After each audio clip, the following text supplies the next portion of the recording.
When it comes to entertainment, diversity has become one of those words repeated so often that it sometimes seems to have lost all of its meaning.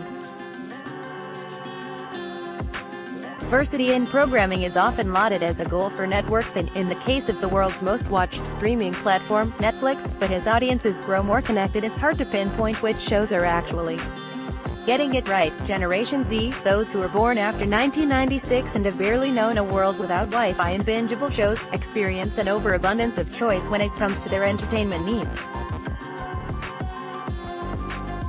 In coming years, theirs are the opinions that will be most important when determining which shows sink or fail.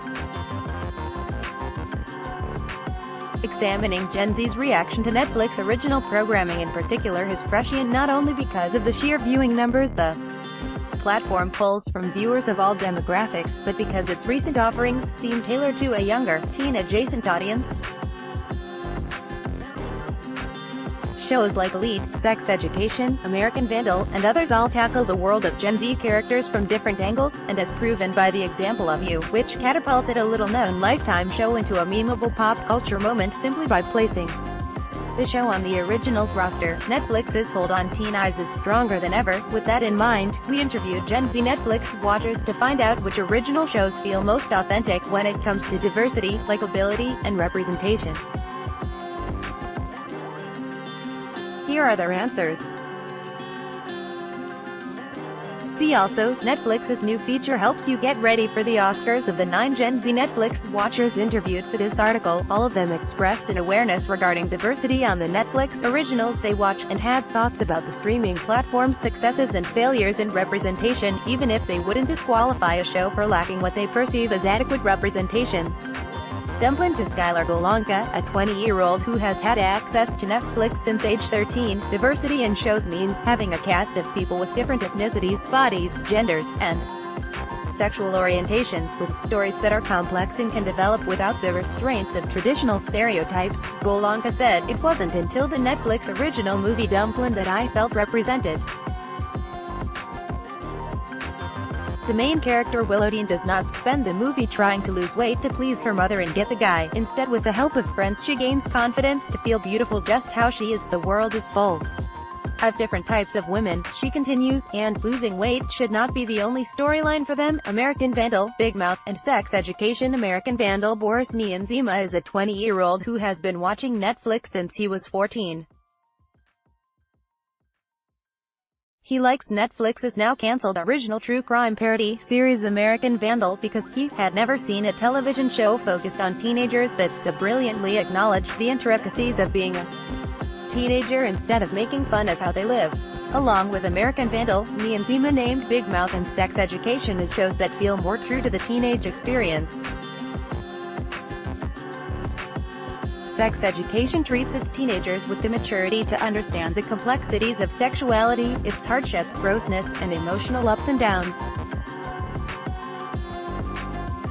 "I just really don't like it when TV treats young people as they're dumb." Several other respondents brought up these 3 shows as examples of shows that felt genuinely diverse both in front of and behind the camera, and in the case of Big Mouth, the animators.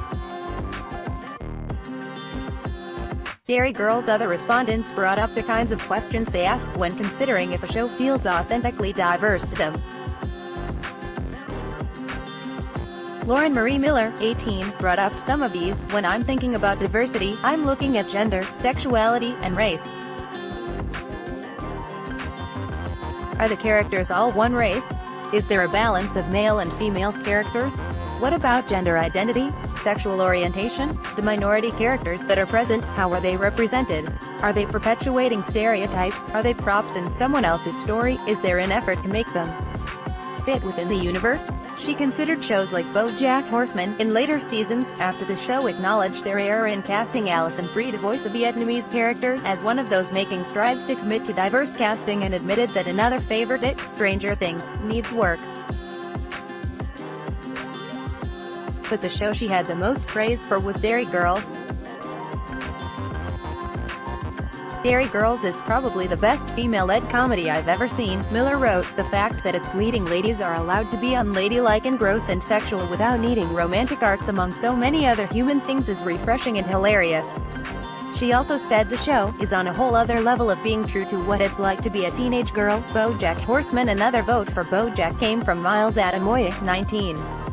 He also brought up the series' history with Alison Brie's casting but praised efforts by creator Raphael Bob Waksberg to include more women, people of color, and other minorities both on screen and in the writing staff. For Adamoye, who also loved American Vandal, Rip. Diverse writers' room is key to creating believable stories. In my eyes, diversity isn't simply who we see on screen, but who's writing, directing, producing and truly being in control of their own story. Other respondents felt less represented by Netflix's original shows. 22-year-old Stephanie Chance noted that West Indian characters were, in her estimation, limited to stereotypes involving voodoo and terrible Jamaican accents, and a 16-year-old respondent had thought about the culture of casting relatively fair-skinned, thin actresses in the Indian section of Netflix originals, as Valerie Gomez, 18, said in response to a question asking if she felt represented by Netflix's original shows. "I haven't felt represented, but I don't blame Netflix. This stems from something bigger than Netflix," and she's right. The structural issues that make diversity a difficult goal are present everywhere, but it's important to take into account the opinions of those whose habits will dictate the future of the streaming television audience. The shows listed here are just the beginning, and Gen Z will be voting with their eyes for years to come.